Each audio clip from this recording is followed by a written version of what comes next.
can a single misstep blur all the lines between innocence, guilt, and authority? Hello, friends. You are listening to The School Principal, Part 8, written by Jalal Al-e Ahmad. I had just gotten over the initial troubles of starting the school when one morning a student's parent came in. We exchanged greetings, shook hands, and he sat down. He reached into his inside pocket, pulled out 6 photographs, and placed them on my desk. 6 photographs of naked women, stark naked, each in a different pose, each pose full of 1,000 lewd and vulgar gestures. What is the meaning of this? I gave him a sharp look. He was a proper-looking man, official-looking, or like a property dealer. I had seen this kind of picture before, but I remembered I never wanted to sully my inner world with these contrived prints that exist as a ready-made verb in the pocket of every fool or pervert. I considered it beneath me to view this corner of life according to the instructions of some pimp's studio photographer in a port city brothel. For these very reasons, I had always seen such pictures in the same light as the meat hook in a butcher's shop, something you hang mental sustenance on.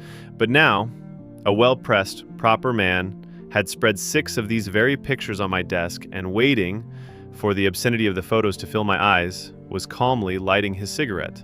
I was stunned. I never thought being a school principal would land you in such troubles. I was thoroughly taken by surprise.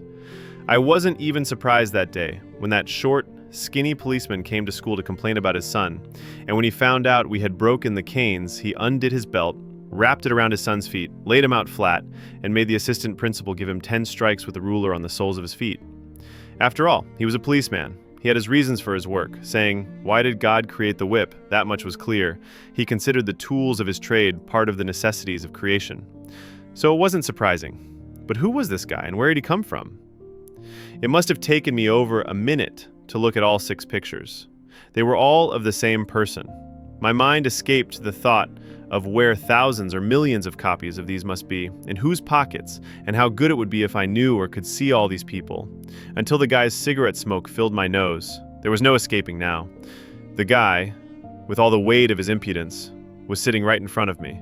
I lit a cigarette and stared at him. He was agitated and clearly ready for a fight. He had turned red and was seeking support in his cigarette smoke for the audacity he wanted to muster. I covered the photos with a sheet of the nonsense I'd written that day. And then, in a tone you start a fight with, I asked, "Well, what's the point?" And my voice echoed in the room. It was clear that if I hadn't been firm, he would have been on his high horse and charging by now. He made a movement of helplessness, stuffed all his audacity back into his pocket with his hand, and said, calmer than he had mustered, "What can I say? Ask your 5th grade teacher." I was relieved, and he launched into, "What kind of culture is this? To hell with it! For shame! So people's children should come to school trusting like this? And such talk!" He was telling the truth. He was also lying. In short, the handicraft teacher for the 5th grade had given these pictures to the gentleman's son to paste onto plywood, sand the edges, and bring back. The rest was clear. Either he is an obsessive father who pokes his nose into every corner of his child's work and will soon drive him away from his own superiors, or his child is one of those precious gems who don't drink water without Papa and Mama's permission. It made no difference. In any case, the 5th grade teacher had acted recklessly. And now what should I do? What should I tell him? Say I will fire the teacher? Which I neither can nor is necessary. What should he do? It was clear he had no one, in any house or any corner of the city, to find solace in these pictures on paper. But why is it like this? Is he so foolish that he doesn't even know his own students? Especially a student who would be given such pictures! I got up to call the assistant principal. He had already come up and was waiting on the porch. It was always like this. I was always the last to know about anything happening in the school. If they could manage it themselves, for better or worse, I wouldn't even find out about it. But if it landed on my desk, it was clear they were stumped. He came in.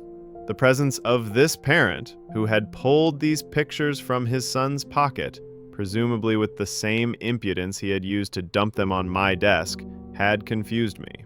When he realized both of us were stumped, he got on his high horse, saying, "Indeed and of course. I'll shut the school down. I'll interpolate the Minister of Culture," and such nonsense. He surely didn't know that if any school is shut down, it's an office that's been shut down. He wanted to unknowingly ruin the livelihood of people like himself. He talked again of being a good Muslim, of the status of the teacher, from the cradle to the grave, and many other high-sounding phrases. But as long as he was there, I couldn't collect my thoughts. He wanted us to call his son to testify and confront him, and we had a hell of a time making him understand that his son had suffered enough humiliation, and we made promises that we would roast his teacher in the sun and take away his livelihood. That is, first the assistant principal started, as he had a grudge against him, and I followed his lead. There was no other way to get rid of him. And after he left, the two of us were left alone with 6 pictures of naked women whose private parts had been blacked out with my pen that day. When I gathered my wits, I told the assistant principal to keep quiet about it. For a full week, I kept the matter and the pictures locked in my desk drawer. Then I called the boy in. He didn't seem like a precious gem, nor anything else special. He still had 3 or 4 years to go before puberty. He was pale and shorter than his age. His shoulders were just 2 fingers above the desk. He screamed that he was from a family with many dependents, anemic and malnourished. I saw his teacher hadn't misjudged things too badly. I mean, he hadn't been too reckless. I said, "Do you have any sisters or brothers?" Yes, sir, we do, sir." "How many?" 4, sir." "Did you show the pictures to your dad yourself?" "I swear to God, no, sir. I swear to God." "Then how did it happen?" And I saw he was scared to death.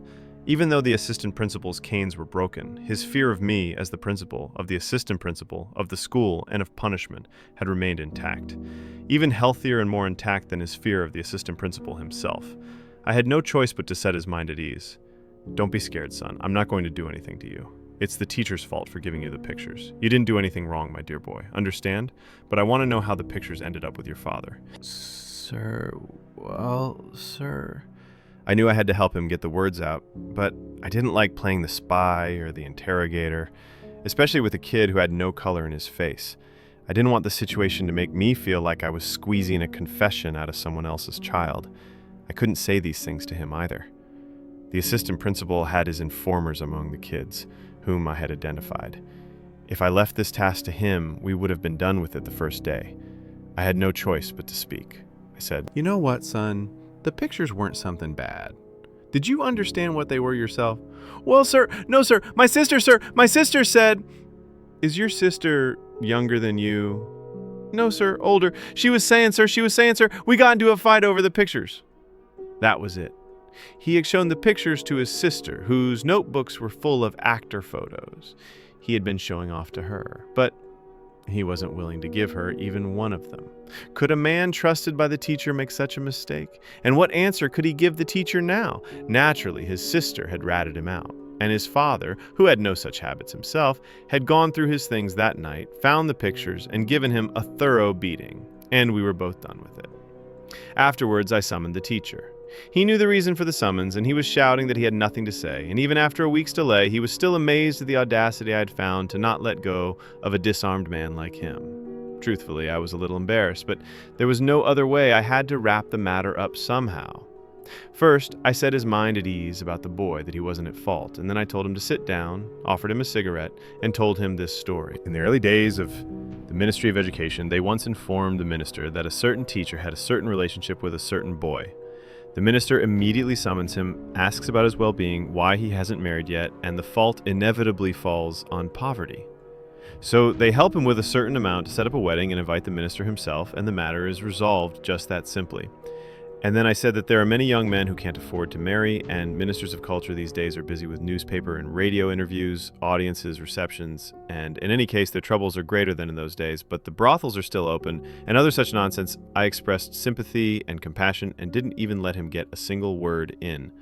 Then I handed him the pictures, which I had put in an envelope, and took the audacity to the extreme by saying, if you don't glue them to the plywood, they'll do less damage. The next part of this story will be uploaded tomorrow.